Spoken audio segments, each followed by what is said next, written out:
For my first poem, I would like to read you a poem in memory of Adam Zagajewski, the great Polish poet who died not long ago. In memory of Adam Zagajewski.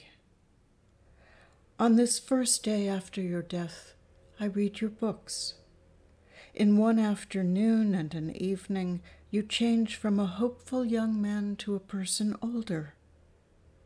Of all you had hoped for, much did arrive. A new era opened, however briefly, its windows. You loved and were loved. Your poems were successful.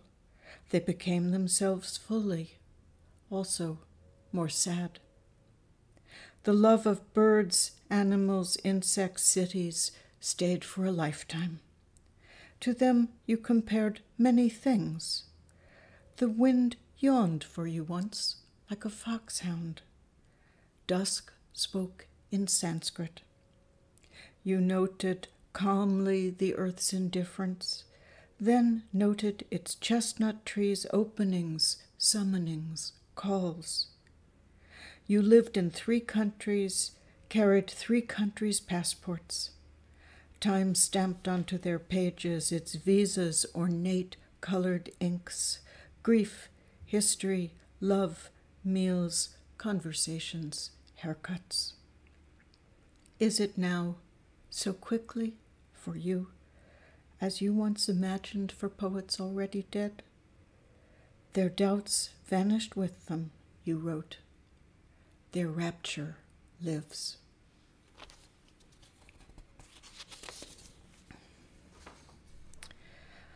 This poem comes from the world before pandemic, when poetry festival events would take me to readings all over the world.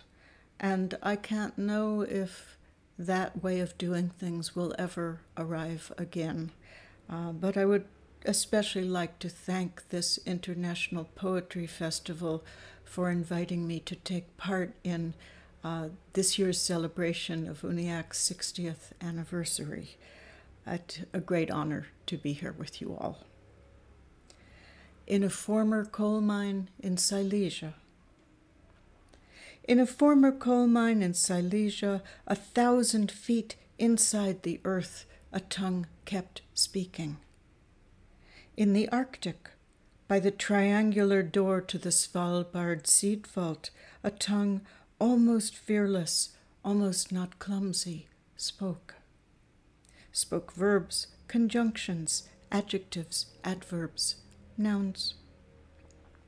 In a small town in the Australian outback, in the city of Nanjing, near a gate still recalling unthinkable closures, by a lake in Montana, a tongue almost steady, almost not stumbling, spoke facts, hypotheses, memories, riddles, stories. Lungs accept their oxygen without trembling. Feet stand inside their foot shapes, inside shoes someone has sewn. We close the eyes of the dead so they will not see they're not seeing. Light falls on the retina's stubbornness, on pupils refusing to turn toward or away. Fireflies, furnaces, quicksilvers fill them, cities and forests glinting, though already finished. And the tongues, the faithless tongues, continue speaking as lovers will, because they still love. Long past the hour, there is nothing left to say.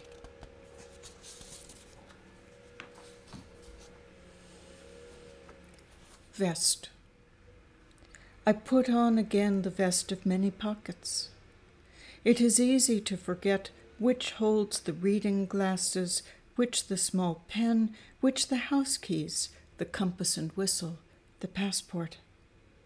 To forget at last for weeks, even the pocket holding the day of digging a place for my sister's ashes, the one holding the day where someone will soon enough put my own.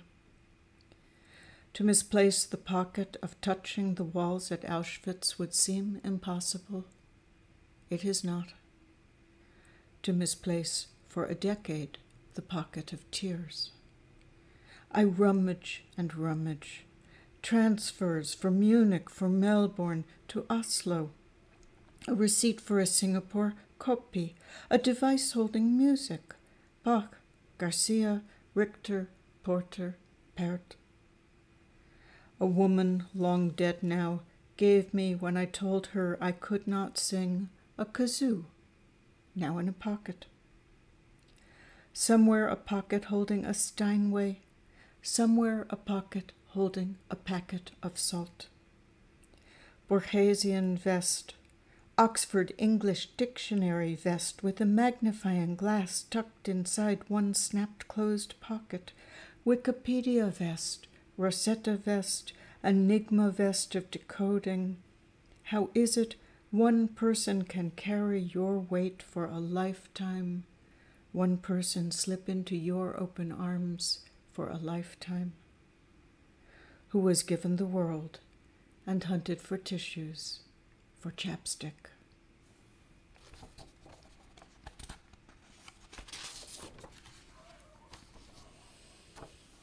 A day is vast. A day is vast until noon, then it's over.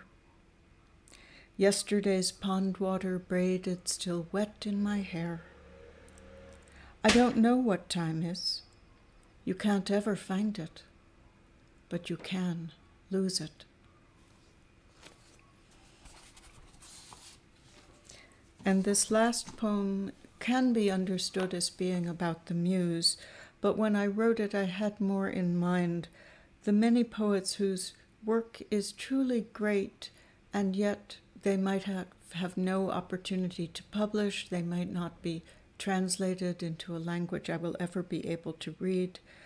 And so I would like to dedicate this reading to those unknown poets and their work, and to the poems that change the world, whether or not we know they exist. The poet. She is working now in a room not unlike this one, the one where I write or you read. Her table is covered with paper. The light of the lamp would be tempered by a shade where the bulb's single harshness might dissolve, but it is not. She has taken it off. Her poems, I will never know them, though they are the ones I most need.